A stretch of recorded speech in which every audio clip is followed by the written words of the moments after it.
Olá, tudo bem com você? Feliz semana, mais uma vez estamos juntos aqui. Olha, que alegria estar junto com você para nós, mais uma vez, pela 11ª semana nessa nova temporada, estudarmos juntos aqui a temática da promessa, a aliança eterna de Deus, e nós estamos felizes porque, olhando tudo que vimos até aqui, vendo seus comentários, suas reações, nós ficamos muito felizes porque nós temos, se somarmos aí todas as lições que estudamos, nós temos mais de 50 mil visualizações, mais de 50 mil pessoas que estiveram conosco estudando até aqui nas 10 lições anteriores. Você que é membro da Igreja Adventista do Sétimo Dia, você que é membro de qualquer outra denominação, minha irmã, meu irmão, muito obrigado pelo seu carinho, pelos comentários, por tudo aquilo que você tem feito também de bom por nós, seja orando, seja se inscrevendo neste canal, seja compartilhando o conteúdo. E eu não posso, antes de começar, deixar de lembrar você que você precisa se inscrever lá no nosso canal, youtube.com/Igreja UNASP, é o canal da Igreja do UNASP Engenheiro Coelho. Você pode se inscrever, tem muitos vídeos, tem sermões, tem meditações diárias, tem o Estude Comigo com o pastor Hernani, tem o Chá e Terapia com a professora Casey Brenha, tem muitas coisas boas no nosso canal, e tem a lição da Escola Sabatina, que vai ao ar todo sábado à noite. Durante toda a semana você está conosco no estudo do tema que começa naquela semana. Então não deixe de se inscrever, ative as notificações, ative os sininhos também. E só lembrando que você também pode seguir o canal Adventistas Brasil, que é o canal da Igreja Adventista do Sétimo Dia, na América do Sul e em língua portuguesa. Somos parceiros, trabalhamos juntos, e este programa vai ao ar também no canal Adventistas Brasil. Você pode entrar lá também, curtir, compartilhar, ativar as notificações, tudo bem?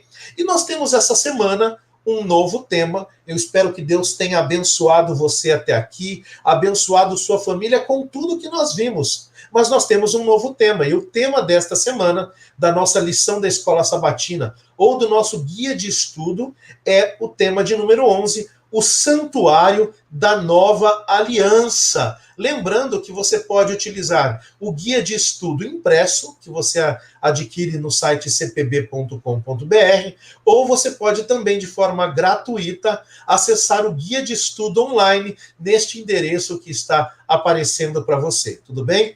Para esta semana, eu trouxe duas pessoas aqui que são, assim, eu poderia dizer, são do ramo, ok? Todas, na verdade, que têm vindo aqui são do ramo, né? Mas eu trouxe duas pessoas aqui que eu tenho certeza que vão contribuir muito, duas pessoas que são muito conhecedoras da palavra de Deus e são professores do Seminário Adventista Latino-Americano de Teologia. Como você sabe, temos essa parceria com o SALT, tanto aqui do NASP, tanto do NASP quanto da divisão sul-americana. E para nós começarmos, então, eu quero introduzir aqui o meu amigo, pastor Lélio Leles. Pastor Lélio Leles, eu vou apresentá-lo para quem não conhece ainda. Pastor Lélio, ele é professor da Faculdade de Teologia nas disciplinas de Cristologia, a doutrina sobre a pessoa de Cristo, também ministra a disciplina de soteriologia, que é a doutrina da salvação, além de também ser professor na pós-graduação do Seminário de Teologia. Pastor Lélio, ele serviu a esta igreja em muitas áreas e hoje dedica-se exclusivamente ao ensino. Ele tem o privilégio de ser professor, talvez uma das profissões que mais transformem a vida das pessoas, né? Pastor Lélio, muito obrigado por um tempinho na sua agenda, que eu sei que é muito cheia, mas obrigado mesmo por estar conosco aqui, compartilhando a palavra de Deus e o tema do santuário desta nova aliança. Pastor Júlio, o privilégio é todo nosso. Obrigado por estarmos juntos aqui para estudarmos a palavra de Deus. Obrigado, pastor Lélio. E junto com o pastor Lélio, eu quero introduzir aqui alguém que é relativamente novo para nós, nunca participou conosco, mas certamente é alguém que nós temos muito boas referências e conhecemos à distância um pouco, e agora conhecendo melhor, não pessoalmente ainda, mas em breve teremos essa oportunidade. É o pastor Felipe Mazzotti, ok? O pastor Felipe Mazzotti, ele é professor de Antigo Testamento em um seminário irmão nosso. Então, você tem o SALT, Seminário Adventista Latino-Americano de Teologia no Brasil. Você tem no UNASP, você tem na Bahia, você tem no Pará, e mais recentemente, o nosso caçulinha, você tem no Instituto Adventista Paranaense, carinhosamente conhecido como IAP, que fica na cidade de Ivatuba, pertinho de Maringá. E o pastor Felipe Mazzotti, ele estudou aqui no SALT UNASP, não é, pastor? Depois saiu para estudar, fez o seu mestrado, estudou o doutorado na Andrews, nos Estados Unidos, em breve vai defender aí, em breve vai oficializar a sua posição como doutor em teologia, mas hoje já ele dá todas as disciplinas de Antigo Testamento no SALT AP, desde Pentateuco até profetas maiores, profetas menores, hebraico, enfim. Pastor Mazzotti, um privilégio ter você aqui também, tá bom? Se quiser usar uns minutinhos para se apresentar melhor, mas de qualquer modo, eu sei que sua agenda também não é fácil de conseguir um horário nela. Obrigado pelo privilégio de estar conosco aqui neste canal esta semana. Olá, pastor Júlio, olá, pastor Lélio, muito obrigado pelo convite, é uma honra para mim, é uma honra para a gente poder estar junto com vocês aqui. Temos ótimas lembranças do NASP, no período, né, em que passamos por aí, fizemos bons amigos, e sim, é um privilégio também poder estar de volta no Brasil, dentro desses últimos meses aí que a gente voltou. Estamos eu estou lecionando Antigo Testamento aqui no IAP, e é isso. Acabamos de chegar na Andrews, no meio da pandemia, e estamos começando a nossa vida magisterial aqui no seminário. Tenho certeza que será uma bênção, e já está sendo. Pastor Felipe Mazzotti, aproveitando este momento, nós temos muitas pessoas que nos assistem da nossa denominação e de outras também. Poderia o senhor fazer uma oração, introduzindo agora, pedindo que Deus nos ilumine, que tudo que façamos aqui, enfim, abençoe também as pessoas que estão nos assistindo. Faça a oração nesse momento, por gentileza. Sim, com certeza. Oremos.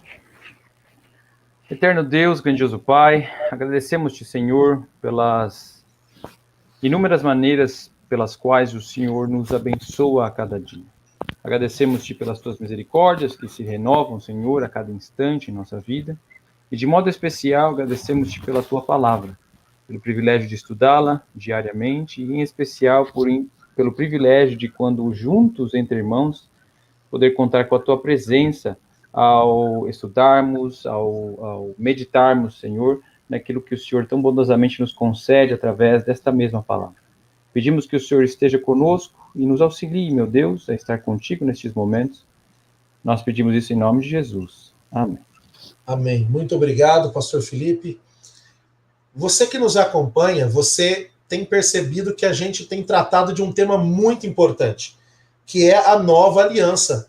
E nós vimos que a nova aliança, na verdade, ela é mais antiga do que a antiga, ela é algo que existe desde sempre. E nós vimos vários temas relacionados também a esta aliança de Deus com o seu povo. Nós falamos do sinal da aliança, nós falamos do dia da aliança, falamos dos mandamentos na aliança, falamos do papel da lei na aliança. E hoje, de forma especial, nós vamos falar sobre o santuário da nova aliança. E nesse momento, para introduzir os nossos colegas, eu quero convidar você a abrir a sua Bíblia ou ler comigo na tela a passagem que se encontra em Hebreus capítulo 9. Um dos últimos livros do Novo Testamento, Hebreus, no capítulo 9, verso 15, está escrito assim, leiamos juntos. Por isso mesmo, ele, Jesus Cristo, é o mediador da nova aliança, a fim de que os que foram chamados recebam a promessa da herança eterna. Ele, Cristo, é o mediador da nova aliança para dar a herança eterna àqueles a quem ele chamou. Eu quero, nesse momento, introduzir os meus colegas aqui. Queridos, nós sabemos que muitas coisas estão relacionadas à aliança. E essa semana nós iremos estudar porque Deus desejava, ou porque Deus pediu que fosse estabelecido um santuário entre o povo de Israel. E também nós vamos ver, né, o que o santuário nos ensina sobre Cristo como nosso substituto, né? E o que Jesus fez e faz no céu como representantes. É por isso que aqui eu tenho alguém que é um estudioso em Levítico, pastor Felipe Mazotti, e tenho também um profundo conhecedor de Hebreus, e são livros aqui, digamos, correspondentes, né? Assim como Daniel e Apocalipse são correspondentes no Antigo e no Novo, nós temos no Antigo e no Novo Levítico e Hebreus. Eu quero começar perguntando aqui ao meu amigo pastor Lélio. Pastor Lélio, ali em Levítico 26, 11, 12, está escrito assim: porém o meu tabernáculo no meio de vocês, e não me aborrecerei com vocês. Andarei entre vocês e serei o Deus de vocês, e vocês serão o meu povo. Quando nós lemos também Êxodo 25, 8, Deus pede que o povo faça um tabernáculo para que ele possa morar no meio deles. Por que Deus dá essa ordem? Quais as razões para Deus pedir um santuário pequeno que não podia conter a sua pessoa, mas para que fosse construído ali no meio do povo? E já aproveitando aqui uma segunda pergunta, como esses elementos que nós lemos de Levítico 26, 11, 12 e também Êxodo 25, como eles se encaixam na noção de relacionamento entre Deus e seu povo? E pastor Felipe, fique à vontade para complementar depois, tá bom? Muito bem.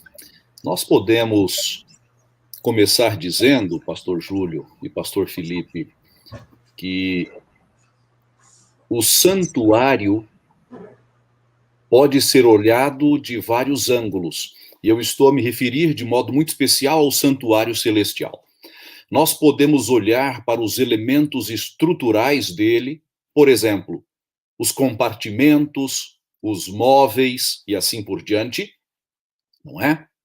Isso vale também para o terrestre, e podemos olhar, além da questão estrutural, nós podemos olhar para o santuário de um ponto de vista funcional, ou seja, qual a função, qual o trabalho que se exerce no santuário, qual o papel de quem ali está naquele ministério em relação ao plano da salvação que está a ser executado e concretizado. Agora, quando a gente vai para a lição de domingo e a gente lê lá especialmente Levítico capítulo 26, versos 11 e 12, eu gosto muito de comparar aquele texto com o que nós temos no livro de João, no capítulo 1, verso 14, e também acrescentando aí os versos 17 e 18. Lá em Levítico a gente encontra 4 etapas ou elementos salvíficos expressos no texto, que tem a ver, em última análise, com o relacionamento de Deus com o ser humano e do ser humano com Deus.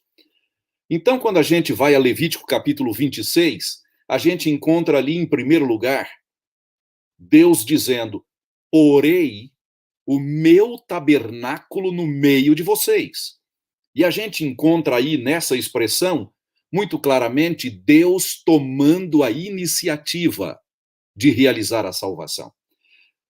No Novo Testamento, em João capítulo 1, verso 14, a gente encontra lá que o Verbo se fez carne e habitou entre nós. No original grego, habitou, na realidade, significa ali, mais literalmente, armou seu tabernáculo, armou sua tenda entre nós. Portanto, no Antigo Testamento, ou Antiga Aliança, porque testamento e aliança são expressões sinonímicas, a popularização, inclusive no Ocidente, da expressão Antigo Testamento e Novo Testamento vem a partir das expressões Antiga Aliança e Nova Aliança. Portanto, o próprio modo de disposição da palavra de Deus, como a conhecemos, apontam para uma figura central na aliança, ou nas alianças, se preferirmos, o Antigo Testamento, a Antiga Aliança, apontando profeticamente para o Cristo que viria, e o Novo Testamento, ou Nova Aliança, contando a história do Cristo que veio e que está no céu em seu ministério, quando a gente olha, volto aqui a Levítico 26, versos 11 e 12, primeira coisa que a gente vê naquele texto, e no seu correlato, que é João capítulo 1, verso 14, é Deus tomando a iniciativa. Ele põe o seu tabernáculo entre nós, no Antigo Testamento. O Verbo, Jesus Cristo, Deus encarnado, 100% Deus, 100% homem, habita, arma o seu tabernáculo entre nós, habita entre nós. Segundo lugar, nós encontramos nos dois textos bíblicos, Levítico 26, 11, eu acrescentaria 12 e 13 também, e João capítulo 1, versos 14, 17 e 18, depois da iniciativa de Deus, a gente encontra, em segundo lugar, a graça de Deus atuando. Lá em Levítico é dito, minha alma não se aborrecerá. No livro de João, a gente encontra que Deus é quem dá a plenitude da graça. Seja na expressão minha alma não se aborrecerá, seja na expressão cheio de graça, temos recebido da sua plenitude da graça, a gente encontra a graça salvadora de Deus. Isso é justificação para aqueles que tiverem fé em Jesus Cristo. Terceira etapa, a gente encontra a comunhão com Deus. E eu estou falando aqui, comparando Levítico 26, 11 a 13, João capítulo 1, versos 14, 17 e 18, exatamente unindo as coisas, depois da iniciativa de Deus, da graça de Deus, que é justificação pela fé, a gente encontra a comunhão com Deus, uma vida com Deus, o caminhar com Deus, e isso é santificação. Por isso, em Levítico nos é dito, serei vosso Deus. E vocês serão o meu povo. Lá no livro de João, no capítulo 1, a gente encontra que o Filho revela o Pai. Para quem? Capítulo 3, verso 16, para que aquele que creia, e crer é uma atitude mental corroborada, avalizada por condutas, também ali, além de crer, a gente encontra, portanto, a questão da comunhão com Deus que está implícito no crer. Portanto, depois da iniciativa de Deus, da graça disponibilizada por Deus e a justificação pela fé, minha alma não se aborrecerá no Antigo Testamento, em Levítico. No Novo Testamento, em João, temos recebido da plenitude da sua graça, lá no capítulo 1. O terceiro passo, a comunhão com Deus. Santificação, que vem logo depois da justificação. Serei o vosso Deus e vocês o meu povo. Está lá, portanto, em Levítico 26, isso implica relacionamento, implica comunhão, implica estarmos ligados ao eterno. Em João capítulo 1, mas também no capítulo 3, nós encontramos que crer implica mente e conduta, que nos leva à comunhão com o Pai, à comunhão com o Filho, e a comunhão com o Espírito Santo, com a Trindade. E o último passo, depois de vermos a iniciativa de Deus, a graça de Deus, a comunhão com Deus, tanto em Levítico quanto em João, a gente vê Deus Salvador. Isso aqui significa, lá em Levítico 26, quando nos diz, no verso 13, o próprio Deus falando, eu sou o Senhor. E aí, Deus se apresenta ao povo, como só ia acontecer, como libertador que tirou do Egito, libertou da escravidão e leva para a terra prometida, para Canaã, a gente verifica aqui Deus Salvador, agindo em prol do ser humano para futura vida com ele, numa Canaã que viria. No Novo Testamento, a gente verifica também, João 3,16, a mesma realidade, Deus Salvador. Salvando por meio de Jesus Cristo, que voluntariamente aqui esteve. E é sobre isso que a gente estuda nesta semana, quando aborda o Santuário da Nova Aliança. Portanto, em resumo, no domingo, estamos a tratar de como há o ministério neste santuário, em que Deus toma iniciativa, em que Deus procura levar-nos a Ele, em que Deus age para que o pecado seja apagado para aqueles que querem, tenham fé, a fim de restabelecer o relacionamento com Ele e, obviamente, como decorrência disso, o relacionamento do ser humano restaurado com outros. Tudo isso acontece no contexto do santuário, pastor Júlio. Pastor Felipe, por favor. Sim, ótimo, pastor Lélio, muito obrigado. A gente vai sempre aprendendo, né, maneiras melhores e mais completas de se observar esses textos juntos, e não há dúvida de que nessa lição de domingo a gente aborda um ponto nevrálgico, por assim dizer, da forma como nós entendemos a Bíblia como um todo, né? Nós temos estudado que a aliança em si tem uma função, ou significado, ou o sinônimo de aliança é relacionamento. Estar em contato com algo ou alguém. Nós vimos também que essa não é uma maneira única da Bíblia de se expressar. A Bíblia expressa essa visão aliancista, pactual, dentro de uma visão mais ampla, que incluía as culturas da época em que a Bíblia foi escrita, em especial o Pentateuco escrito, onde alianças eram feitas entre reis maiores e reis menores, entre reis iguais, né? E a Bíblia usa linguagem e algo muito particular desse ambiente sociocultural em que ela foi composta para comunicar isso, para comunicar uma forma de se fazer não só teologia, mas uma forma de se envolver com o ser humano da parte de Deus que faça sentido para aquela audiência.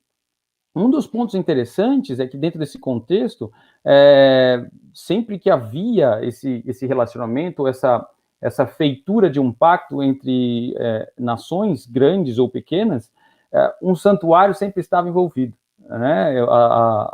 A aliança ou os tabletes que contivessem aquela aliança deveriam ser depositados dentro de santuários de divindades, das divindades que seriam padroeiras daquele relacionamento que estava sendo feito.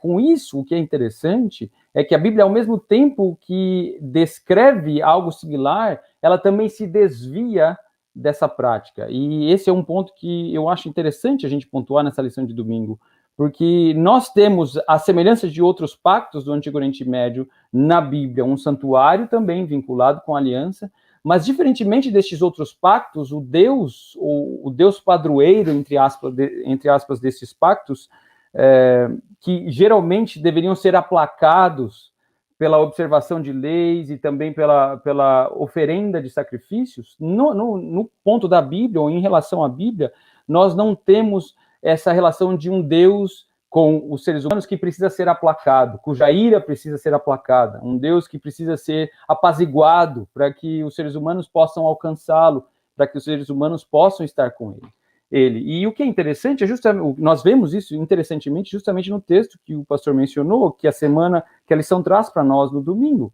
a ideia de que Deus queria que esse santuário fosse feito para que ele viesse morar dentre o povo, para que ele estivesse com o povo. Um outro verso interessante que expressa uma ideia semelhante, idêntica a Levítico, está em Êxodo 25.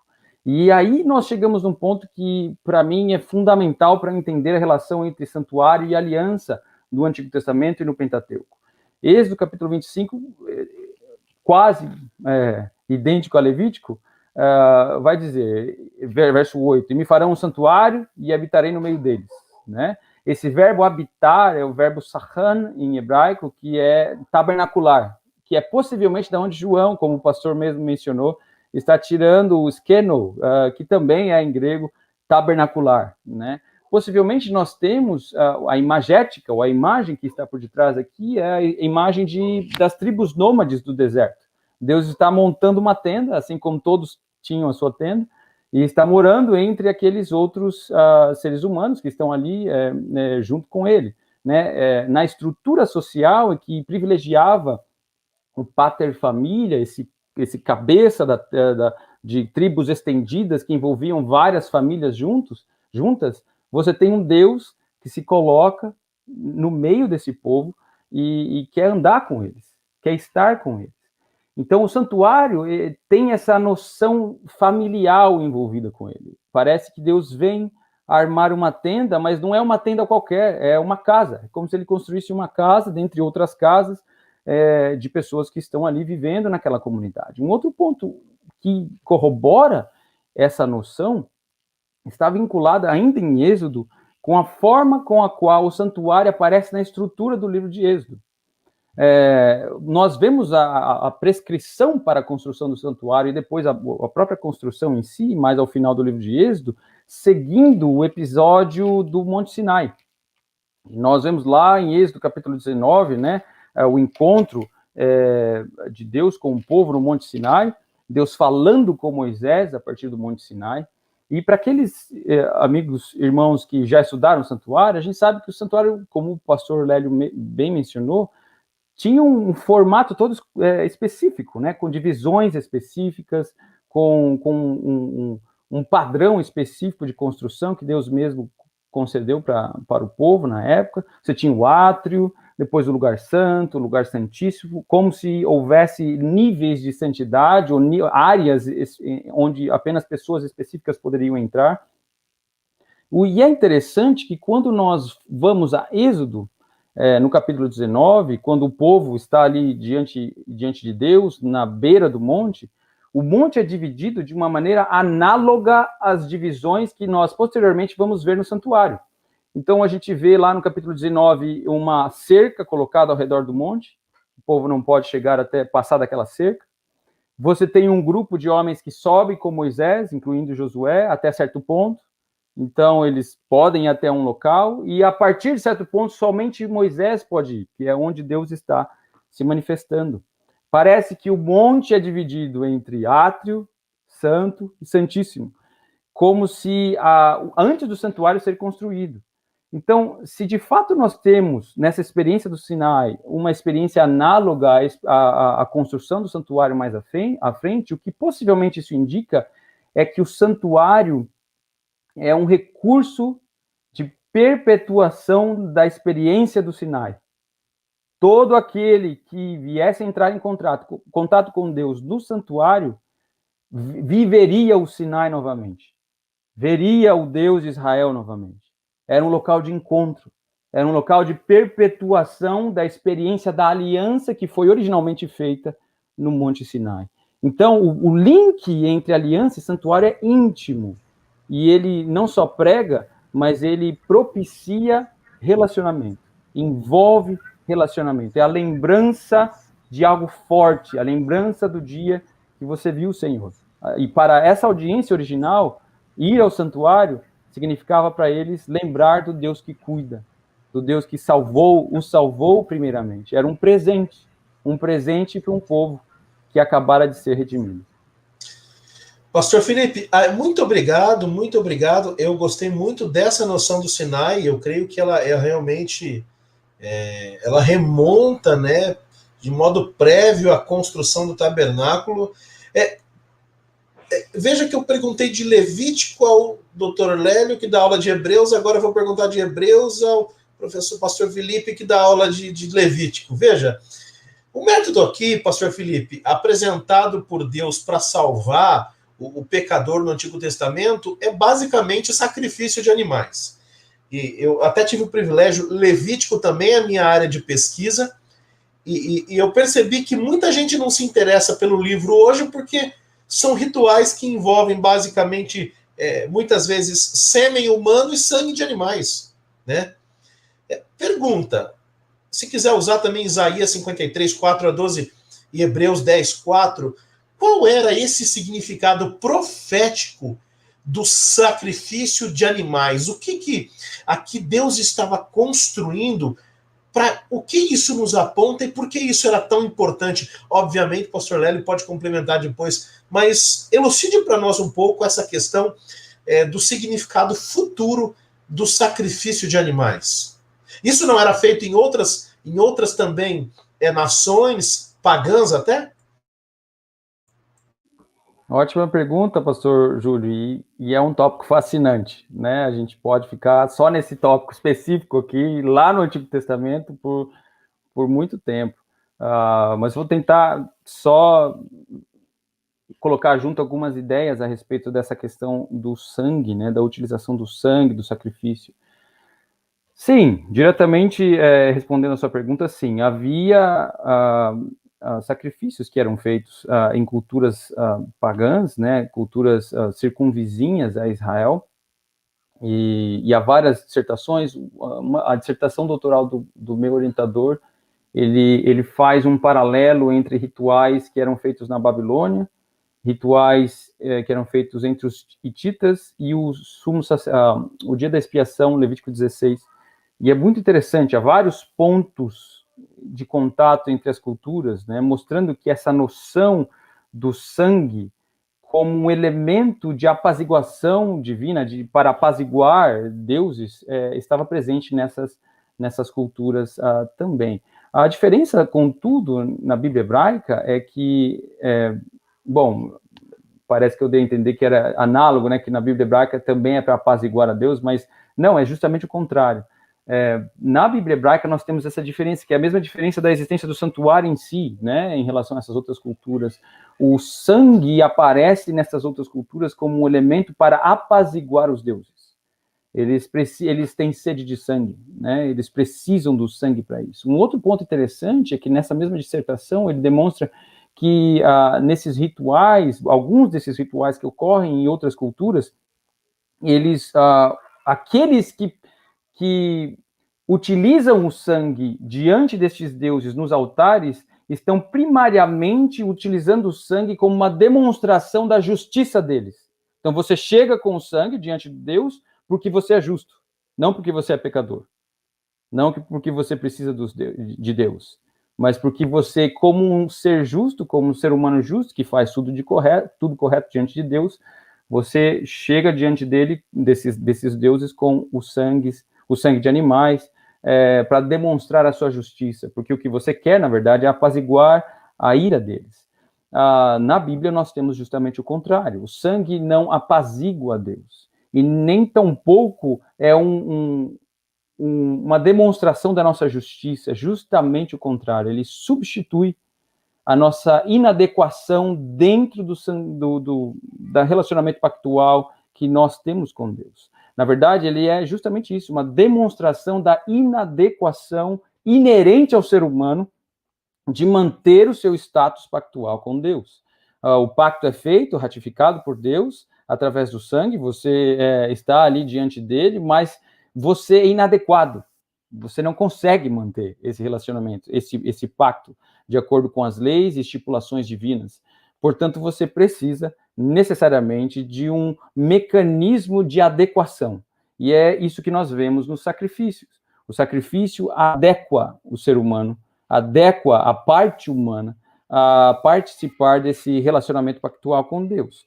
Há várias noções que nós já vemos no Antigo Testamento a respeito disso. Mesmo Levítico, capítulo 17, nós vamos ver várias leis a respeito do derramamento de sangue. E há um ponto muito interessante, uma noção que nós vemos no verso 11, onde literalmente nós lemos, porque a vida da carne está no sangue, e eu o tenho dado a vocês sobre o altar para fazer expiação pela vida de vocês, porque é o sangue que fará expiação pela vida. O sangue faz expiação pela vida porque a vida está no sangue. É uma noção interessante que parece tocar até algumas noções de biologia, né, da antiguidade, a ideia de que o sangue carrega a vida, de que o sangue, metaforicamente, representa a vida, e, portanto, o sangue precisa ser aplicado para que a sua vida seja salva por conta da nossa inadequação de manter esse status pactual diante de Deus. Agora, é interessante a gente perceber o desenvolvimento teológico deste ponto ao longo da Bíblia, em especial da Bíblia hebraica, antes de chegar no Novo Testamento. Porque, originalmente, no Pentateuco, você tem lampejos proféticos vinculados com essa ideia de sacrifício, né? Parece que algumas coisas são mencionadas por Moisés a respeito de um Salvador, de um profeta que viria, né, de um sacrifício maior que seria feito pelo povo. Salomão, em sua oração a respeito do templo, dizendo, olha, essa casa, Senhor, não consegue te conter, né? A gente faz ela aqui para o Senhor, mas o Senhor não cabe aqui, né? E quando você chega nos profetas, eles começam a elaborar um pouco mais nisso, como é nessa revelação progressiva que nós vemos já ao longo da Bíblia. E em Isaías, já no capítulo 1, você vê isso. Deus não tem sede de sangue de animais, né? E capítulo 1, ele mesmo vai dizer, quem pediu que vocês viessem aqui sacrificar diante de mim? Foi o próprio Deus que pediu aquilo. Foi o próprio Deus que pediu que o povo viesse sacrificar diante dele, mas parece que a pergunta retórica divina aponta para uma realidade mais profunda do sangue e do sacrifício. O sangue e o sacrifício precisam ser a extensão de alguém que busca estar com Deus, de alguém que busca esse relacionamento intimamente.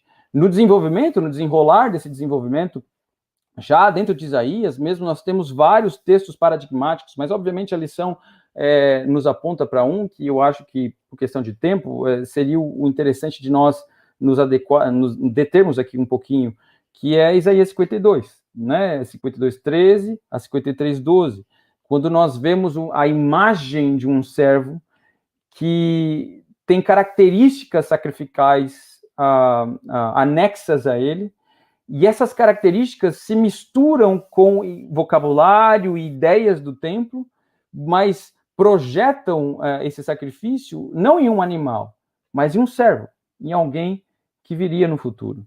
A teologia judaica, por séculos, tem interpretado isso, capítulo 53, como uma descrição de Israel. Daniel 12:11, interessante, vai utilizar essa linguagem de Isaías 52, 53 para falar dos sábios do fim do tempo, o que é interessante. Eles levam muitos à justiça, assim como o servo de Deus. Parece que eles são uma extensão do trabalho do servo. Mas em Isaías 52, especificamente, aparentemente o que nós estamos vendo aqui é a imagem de um ser que viria no futuro e que carregaria em si os pecados daqueles que viveram antes, durante e depois da sua existência. Eu gosto desse texto, ele é fantástico, ele é dividido em blocos, é uma poesia em hebraico, e esses blocos vão aprofundando a experiência do servo. Ele começa como alguém que não era conhecido, passa para alguém que está desfigurado, passa para alguém ferido e finalmente alguém morto. Parece que a poesia vai descrevendo estágios de sofrimento na história dele. E esse último estágio é justamente a ideia de alguém que sofre, derrama o sangue dele por nós, para que nós pudéssemos viver, né? Então, quando a gente estuda essa progressão, a gente entende bastante esse background, esse pano de fundo contra o qual as profecias do Novo Testamento e os textos do Novo Testamento vão se desenrolar. Em especial, nós estudamos essa semana Hebreus, capítulo 10, né?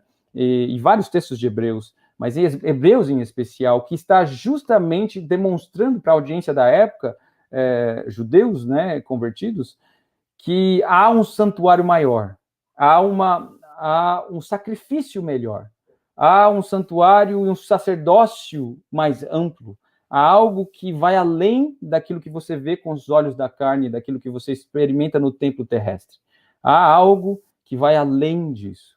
E nós queremos ser o nosso servo, o servo de Deus, perdão, o nosso Cristo, aquele que veio morrer por nós, no agrado de Deus, como nós lemos no verso 10 do capítulo 53 de Isaías. Todavia, ao Senhor agradou esmagá-lo, fazendo-o sofrer. Quando ele der a sua alma como oferta pelo pecado, esse é o termo, ele deu a sua alma como oferta pelo pecado, verá a sua posteridade e prolongará os seus dias, e a vontade do Senhor prosperará nas suas mãos. Ele deu a sua alma como oferta, um termo sacerdotal, envolvendo, então, é como se todos esses sacrifícios desembocassem na experiência de Cristo, na experiência de Jesus, na experiência deste servo que viria sofrer por nós. Então, essa estrutura toda, de diversas maneiras, apontava para um sacrifício maior na linguagem do Novo Testamento, de Hebreus, um sacrifício que, de uma vez por todas, nos faria livres do pecado, mas totalmente livres somente quando ele voltasse e nos levasse para estar com ele. Pastor Felipe, muito obrigado. Pastor Lélio, talvez o senhor queira complementar, mas eu já vou lhe fazer uma pergunta. Mas antes, eu gostaria de lembrar você que está nos assistindo, perceba, existe todo um simbolismo por trás daquilo que Deus fez. Daquilo que Deus fez no Antigo Testamento com o seu santuário. E pelas palavras, só daquilo que escutamos até aqui, do pastor Felipe, do pastor Lélio, já seria o suficiente para nós enxergarmos, e chego aqui a ficar emocionado de pensar Deus escolhendo viver no nosso meio, pobres, miseráveis, cegos e nus como somos. E se você, como eu, você se sente ainda menor diante de tudo que foi colocado, isso é um sinal que nosso coração está se voltando para Deus, para que Ele possa morar dentro do nosso coração, que é o atual santuário, é onde o Espírito deseja habitar. Mas, pastor Lélio, comenta para nós um pouco essa questão da substituição. O pastor Felipe acabou já dando a deixa para eu lhe perguntar aqui. Gálatas 1,4 diz: o qual se entregou a si mesmo pelos nossos pecados para nos livrar desse mundo perverso, segundo a vontade do nosso Deus e Pai. Então, o pastor Felipe diz que agradou a Deus moê-lo. E foi a vontade de Deus e Pai que Jesus se entregasse. Por quem ele morreu? O que sua morte causou de efeito neste mundo? E qual é a função hoje, então, desse sangue que era de animais, não é, pastor Felipe? E aponta para o sangue de Cristo. Qual é o efeito final na vida do crente? Por favor, pastor Lélio, nos ajude a entender essa questão da substituição. Muito bem, nós estamos aqui vendo um pouco da nova aliança e nela, de modo especial, o santuário. E estamos entendendo que o funcionamento do santuário, as funções ali exercidas, indicam, desde o ângulo de Deus, amor, graça, misericórdia pelo ser humano. Nesse contexto, portanto, antes de falar um pouquinho sobre a questão da substituição, é preciso, talvez, relembrarmos que o pecado exige um preço muito grande para que ele seja extinto. Há um custo gigantesco que o pecado leva a existir. Ou, em outras palavras, lá no Antigo Testamento, para que houvesse o funcionamento do santuário apontando por meio do sacrifício de animais, o sacrifício sangrento, cruento do Cordeiro Supremo, que era Jesus Cristo, hilasterion, que aconteceria no futuro. Isso tudo indicava que o pecado leva a pagar-se um alto preço. O preço do pecado é a morte. Morria-se lá o animal, não é? Atado nas quatro patas, com o rostinho virado para o Santíssimo. O pecador, na hora de degolar o animal, antes disso ele tinha que fazer a sua oração de arrependimento voltado para o Santíssimo, e tudo isso simbolizava Jesus Cristo. Como a gente sabe, lá no livro de Romanos, o salário do pecado é a morte. E todos pecamos, todos somos pecadores. Se não morremos, ou se não morreremos, por que não morreremos? Embora pecadores, porque há um substituto. Isaías 53 profetiza sobre este substituto, do qual os evangelhos em especial, mas também livros como Romanos, Gálatas e Hebreus, contam.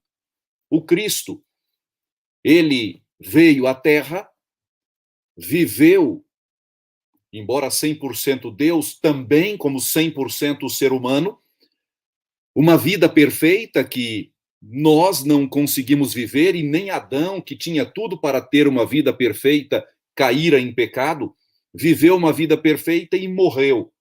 Morreu tendo sobre si os nossos pecados, morreu no nosso lugar.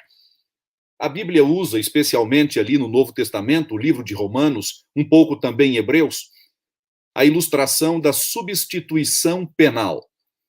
Imaginemos o seguinte: o santuário, ele tem o sumo sacerdote, que é o mediador, Jesus Cristo, que é mediador entre Deus e homem, entre homem e Deus, porque é homem e é Deus e é homem. E ele é o mediador, como diz João, não é? Primeira carta do João, capítulo 2, verso 1, é mediador sendo nosso advogado. Diz João: filhinhos, não pequeis, mas se porventura pecares, lembrem-se, nós temos um advogado perante o Pai, Jesus Cristo justo. Agora, nesta defesa, nesta intercessão, nessa intermediação, Cristo, que é Deus, mas carrega consigo a natureza humana, e que, portanto, é o único que pode fazer a ponte entre Deus e o ser humano, entre o ser humano e Deus, faz essa ponte porque aqui foi o sacrifício, pagou o preço supremo, ele morreu no nosso lugar, para que nós não precisássemos morrer. Portanto, isso é substituição. O pecado que é nosso, quando a gente clama, confessa e crê. Tudo isso pela fé. Fé que também não é nossa, vem por meio do Espírito Santo em nós, como diz Paulo, porque tanto querer quanto efetuar é dom de Deus. Nosso papel é termos livre vontade, escolhendo esse caminho. Então a gente, neste momento, acaba sendo substituído durante aquele julgamento em que Cristo está perante o Pai, como sumo sacerdote, como mediador, como advogado. O Pai é o juiz. Cristo fala: Pai, são os meus méritos no lugar dos deméritos destes seres humanos que pela fé me aceitaram. Cristo diz: morri uma vez, de uma vez por todas, como diz o livro de Hebreus, para que eles tivessem vida eterna. Cristo nos substituiu, pagou o preço no nosso lugar, sofreu no nosso lugar, venceu para que nele sejamos considerados vencedores e intercede por nós junto ao Pai. Nos defende junto ao Pai, não porque tenhamos mérito, não porque estamos obedecendo à lei, porque isso não conseguimos. A defesa que ele faz é: Pai, de acordo com o nosso plano de salvação, voluntariamente morri no lugar deles.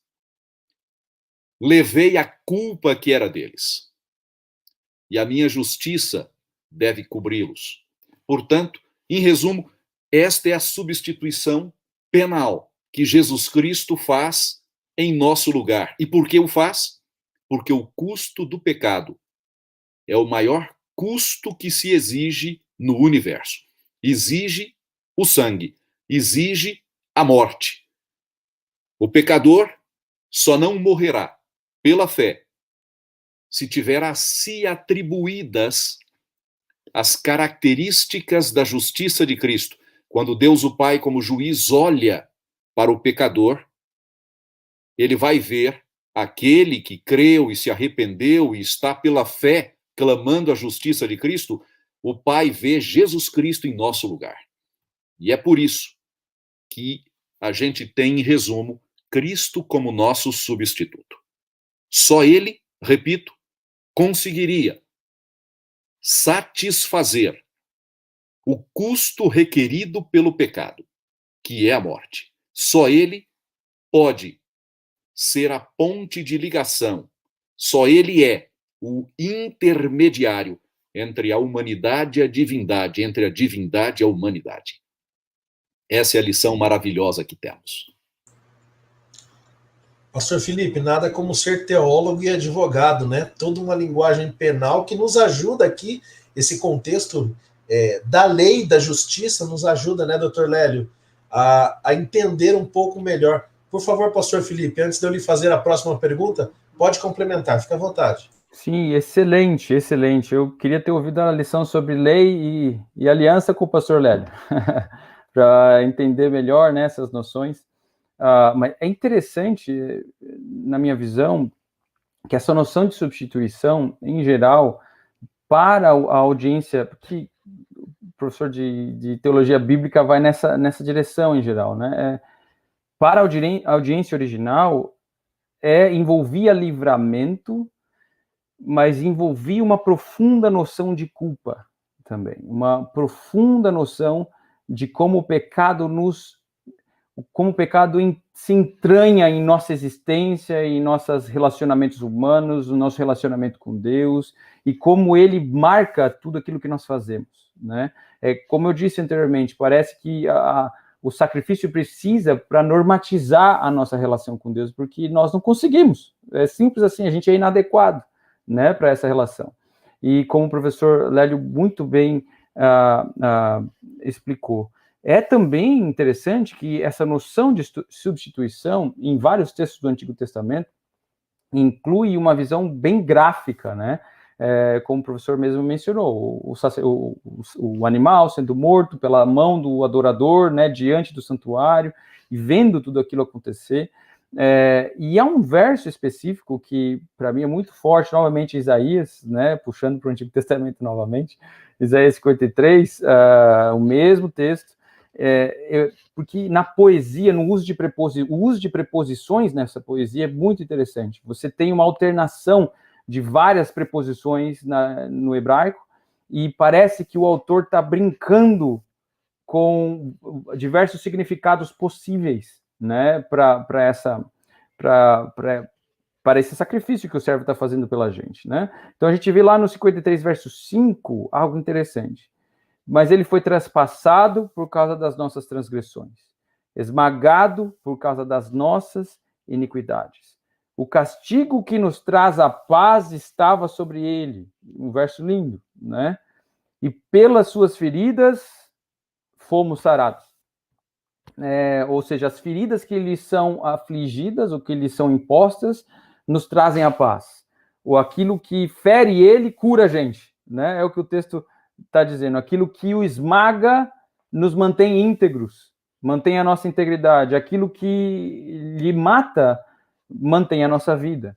Agora, especialmente nesse último verso, esse último trecho, essa última sentença pequenininha aqui, pelas suas feridas nós somos sarados, você tem a utilização da preposição B ali, que pode indicar por intermédio de, né, através de também, mas pode simplesmente significar em. Nas suas feridas nós somos sarados. É um detalhe pequeno, mas é um detalhe que dentro do transcorrer todo do texto, que está tentando mostrar uma imagem para a gente. Quando você lê o servo, o autor está tentando te descrever algo que ele está vendo. Está tentando te descrever algo diante dele. E a imagem é que quando você olha para as feridas, nestas feridas você vê a sua cura. Como se o servo não morresse somente por nosso intermédio, mas morresse em nossas mãos. Isso é muito interessante. Ele não morre somente por nós. É o principal, mas é mais profundo ainda a gente entender que ele morre por nós em nossas mãos. Não é algo cru, não é algo vazio, algo frio, não é algo distante da gente, é algo muito próximo. É algo que envolve nossas ações diárias, o nosso comportamento diário, os nossos pensamentos, as nossas tendências, a nossa própria existência. Ele morre em nossas mãos. Não só naquilo que os soldados fizeram há 2 milênios atrás, mas também em nós, na nossa existência, na nossa inadequação. Diariamente o sacrifício dele faz sentido. Porque não fosse esse o caso, não estaríamos também nós aqui. Não estaríamos nós também um dia com ele. Ele morre também em nossas mãos. Para você que nos acompanha, perceba que há todo aqui um entendimento, estamos construindo aqui um pensamento, e você percebe que a entrega de Cristo ela foi absurdamente insana, olhando do ponto de vista de quem ele era, o que ele tinha e o que ele fez, mas não é insanidade, é amor, amor profundo, amor até o fim, amor que não tem medida, e você que está nos assistindo, você precisa entender. Cristo se deu por todos nós. Ele trocou de lugar, como disse o pastor Lélio, e ele preferiu ser ele ferido do que nós morrêssemos, como disse o pastor Felipe. Então, essa imagem é muito forte. Você que nos acompanha não pode deixar de ter em mente isso todos os dias. Foi esse amor que motivou a vinda de Cristo a esta terra, que motivou a sua morte, mas também que motiva o seu retorno para em breve buscar aqueles que desejarem viver com ele, entregar o seu coração a ele. E esse, como pastores da igreja, é o nosso apelo também a você. Amigos, nós estamos aqui chegando ao final. Eu tenho mais uma pergunta para cada um. Nós poderíamos ficar mais algumas horas aqui, mas eu creio que, como instrutores da lição, estamos ajudando os nossos professores, nossos irmãos. Então, eu vou fazer a pergunta para o professor Mazzotti e para o professor Lélio, e vocês respondem nessa ordem, tá bom? Vou dar 5 minutinhos para cada um responder. Primeiro, pastor Felipe,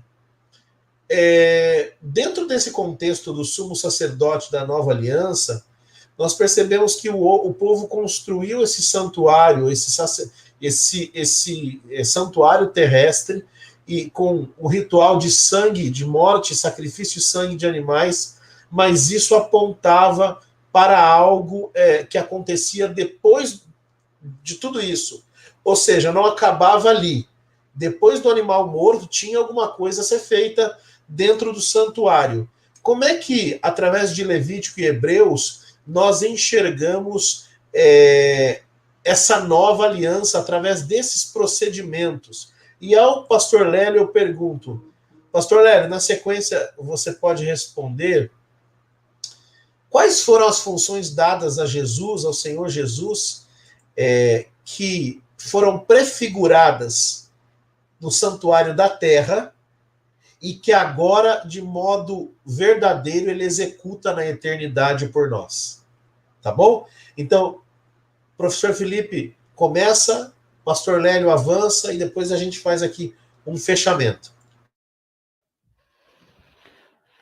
Bom, é interessante que todos esses exemplos e todos esses, na verdade, instrumentos pedagógicos, né, particulares ao sistema de aliança que nós encontramos no Pentateuco e se desenvolvendo, né, e operando dentro da cultura israelita no Antigo Testamento, eles concentravam diversos símbolos que apontavam para algo maior, como nós acabamos de ver. Não somente o sacrifício, mas também o processo pelo qual o pecado era manipulado, por assim dizer, dentro dessa estrutura sacrificial, né, que envolvia certos rituais que levariam o santuário, os pecados para dentro do santuário, como se o santuário fosse uma espécie de arquivo, né, de pecados, que seria ao longo do ano, seriam ao longo do ano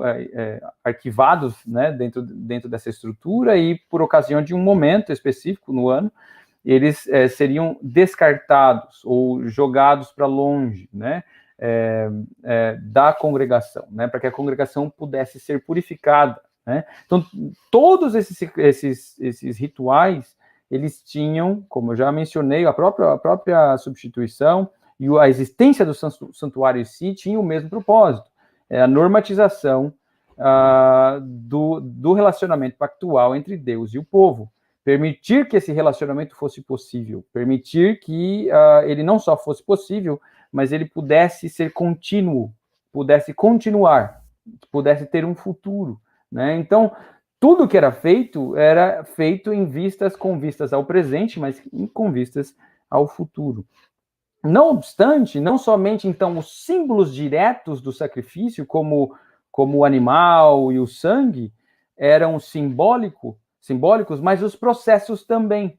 E mesmo as pessoas e determinadas funções que estavam envolvidas nesses sacrifícios também eram símbolos de algo superior.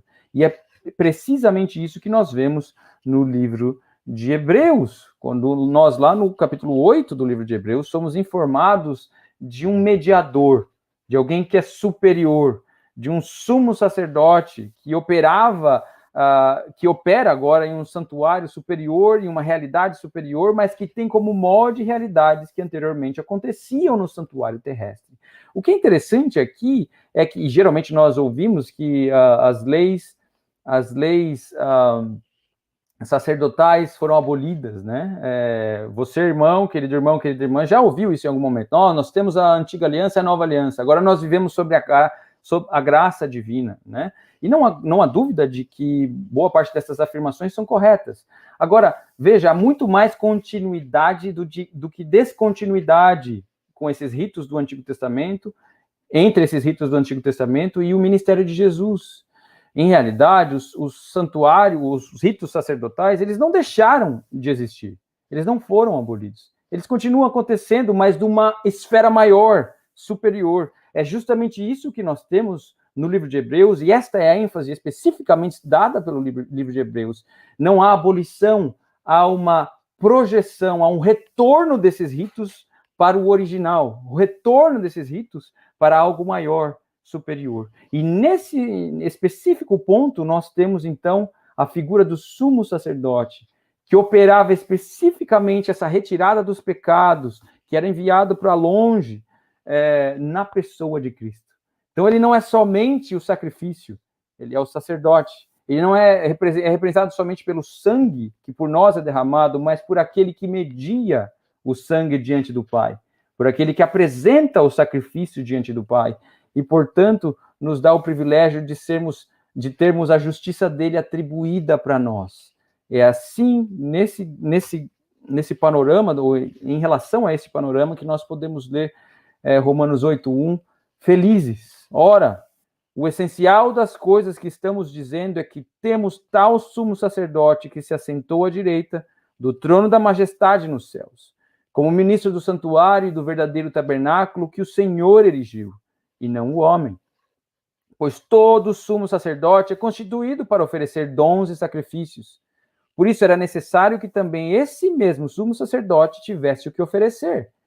Se ele estivesse na terra, nem mesmo sacerdote seria, visto existirem aqueles que oferecem os dons segundo a lei. Estes ministram em figura e em sombra das coisas celestiais, assim como Moisés foi divinamente instruído quando estava para construir o tabernáculo. Mas agora, Jesus obteve um ministério maior, tanto mais excelente, quanto é também mediador de uma superior aliança, instituída com base em superiores promessas. Promessas essas que, assim como permitiam a salvação de um israelita há milhares de anos, baseado na ideia de que um dia um sacrifício superior viria, hoje permite também a sua salvação. Permite também a nossa salvação. A certeza de que esse mesmo mediador diante do Pai hoje pleiteia a nossa causa, pleiteia a nossa salvação e atribui a nós a justiça que nós não merecemos, mas a justiça que, pelo seu sangue, ele comprou para nós.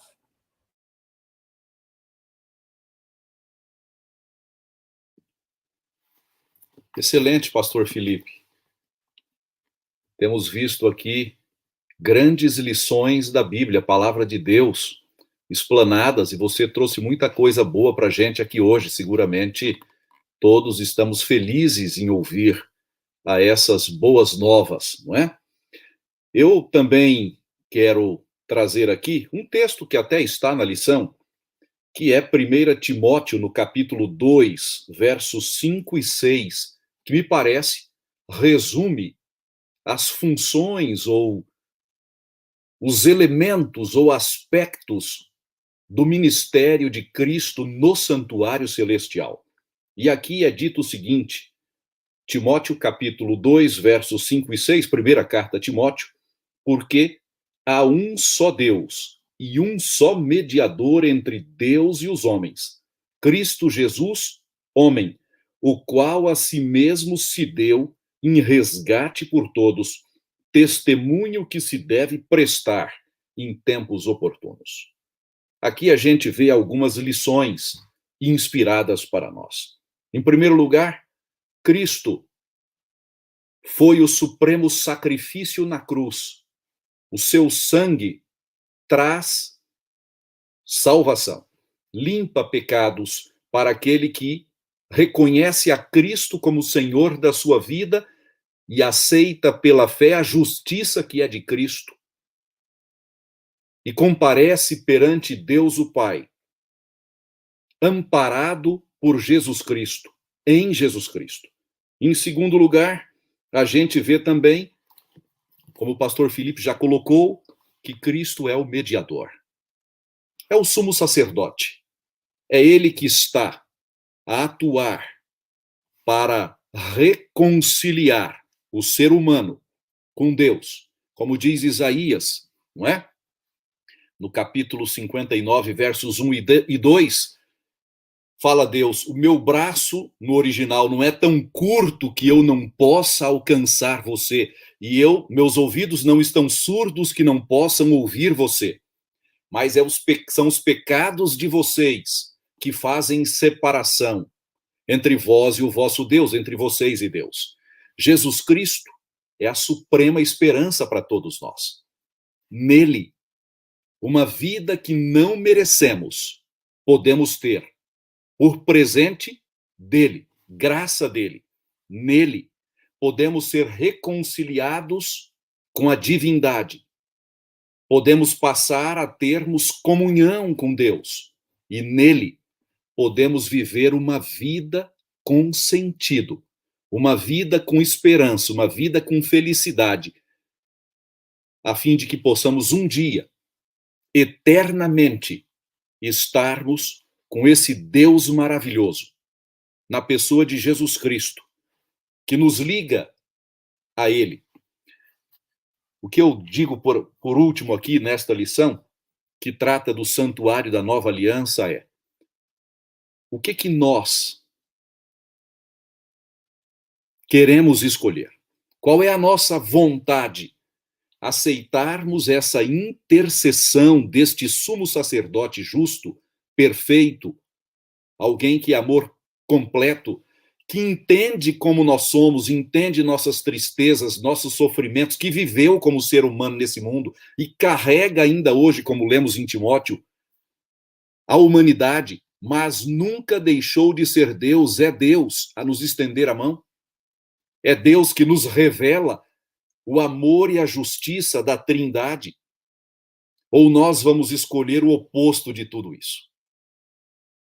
Que a gente possa escolher aceitar a graça salvadora, aceitar a mediação e o sacrifício que Jesus nos proporciona e sermos declarados justificados no tribunal de Deus, por Deus o Pai, através da atuação de Jesus Cristo, mediador, sumo sacerdote, ou numa figura de linguagem lá de João, nosso advogado. Que Deus nos abençoe. Pastor Lélio Leles, professor do SALT UNASP aqui em São Paulo, Engenheiro Coelho. Pastor Felipe Mazotti, professor do SALT AP em Ivatuba, Paraná. Que privilégio ter vocês aqui. Eu não tive aula com vocês, mas eu tenho certeza que teria sido muito bom.